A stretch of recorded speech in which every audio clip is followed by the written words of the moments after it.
Have you ever looked at someone who just seems to have their life together and thought, what's their secret sauce? Are they just born smarter or luckier with money? My name is Matt, and a few years ago, I was stuck in a rut. My finances were a mess, and I felt like I was just reacting to life instead of designing it. So I started experimenting with tiny changes, not dramatic overhauls, but simple daily habits. And something wild happened. These habits didn't just make my bank account grow. They fundamentally changed how I think. They made me smarter with decisions, clearer with goals, and honestly, more peaceful. Today, I want to share the 7 that had the biggest impact. These are the non-negotiable routines that built the life I have now. The first habit is what I call the evening audit. For 5 minutes before bed, I do 2 things. I look at my calendar for tomorrow, and I look at my bank account today. Not to stress, but to acknowledge. Checking the calendar sets my mind at ease. I know what's coming. I'm prepared. Glancing at my account just for 30 seconds does something powerful. It removes the fear of the unknown. Money loses its emotional charge when you face it daily. It becomes data, a number to manage. This habit made me smarter because it connected my daily actions with my financial reality. I could see clearly how a day of impulse spending actually looked on the balance sheet. No more nasty surprises on statement day.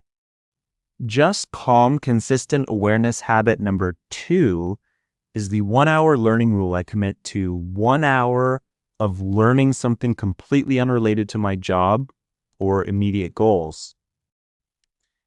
It could be a documentary on Roman history, a podcast about tree biology, a chapter in a philosophy book. This feels like a luxury, but it's actually cognitive cross-training. It forces my brain to make new connections. I started seeing patterns between ancient empires and modern marketing, between ecosystems and personal finance systems.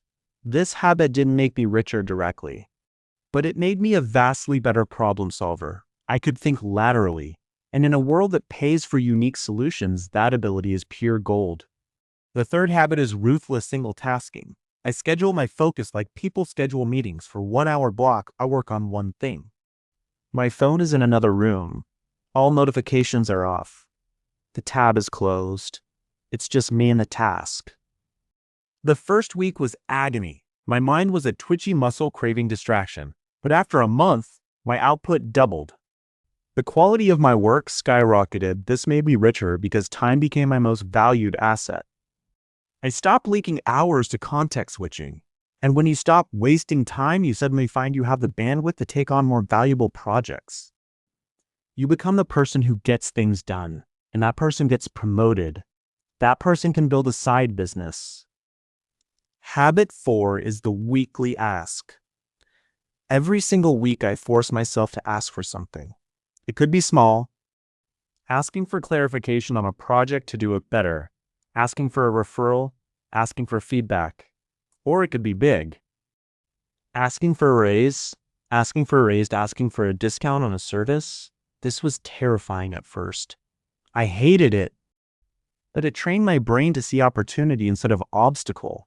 It normalized rejection. Most people are so afraid of the no, they never hear the yes. By making asking a weekly habit, I collected dozens of small yeses. I would have missed a better price here, a valuable connection there. It compounded. This habit alone has probably put tens of thousands of dollars in my pocket simply because I got comfortable with 3 words. Can we discuss? And hey, if you're finding this useful, imagine what a habit of clicking subscribe could do. Just a little weekly tap that brings more of this right to you. Consider it your weekly ask of this channel. Habit 5 is physical anchoring. When I feel overwhelmed by a decision or financial anxiety, I go for a walk. No phone, no podcast, just walking. There's neuroscience behind this. Rhythmic physical movement helps your brain process information in the background. I can't tell you how many times I've stepped out stressed about a money problem and returned 30 minutes later with crystal clear clarity. The walk didn't change the numbers. It changed my mind's ability to handle them. This habit made me smarter by giving my best thinking a physical trigger. It separated my emotional reaction from my logical processing. Now, instead of panicking over a market dip, I go for a walk. By the time I'm home, I have a plan. Habit 6 is teaching what I learn. Whenever I grasp a new concept about money or productivity or anything valuable, I immediately find a way to explain it to someone else. My patient spouse, a friend. Even just talking to a camera, teaching is the ultimate test of understanding. If you can't explain it simply, you don't really know it. This habit forced me to move from surface-level knowledge to deep comprehension.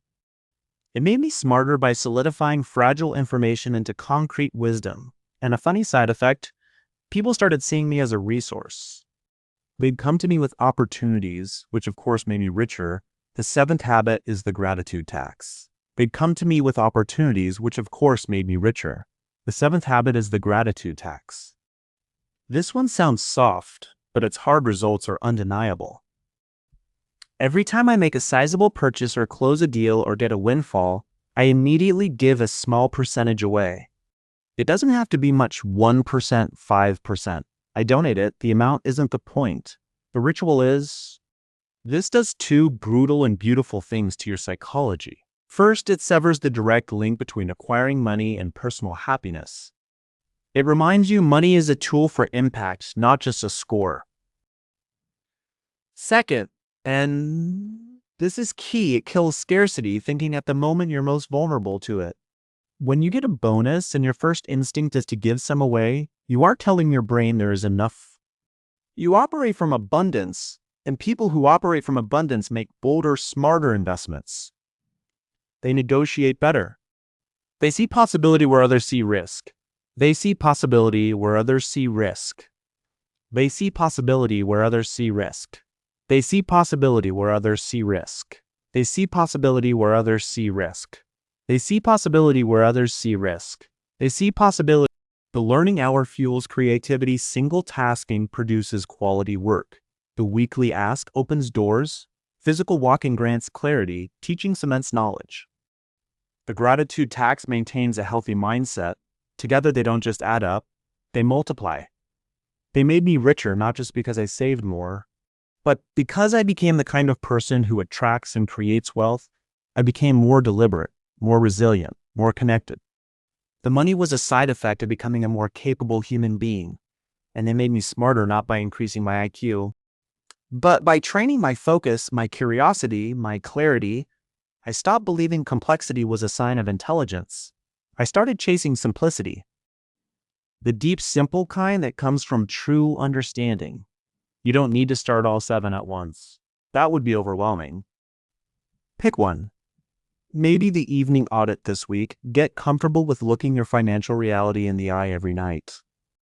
Next week, add the 1-hour learning rule. Build the system slowly. The goal isn't perfection. The goal is consistency. The person you become after a year of these small daily practices will be almost unrecognizable to the person you are today. Not just in your bank account, but in the quiet confidence of your mind. Thank you for watching. Please subscribe if this helped you in any way. It lets me know to keep sharing these simple, powerful shifts.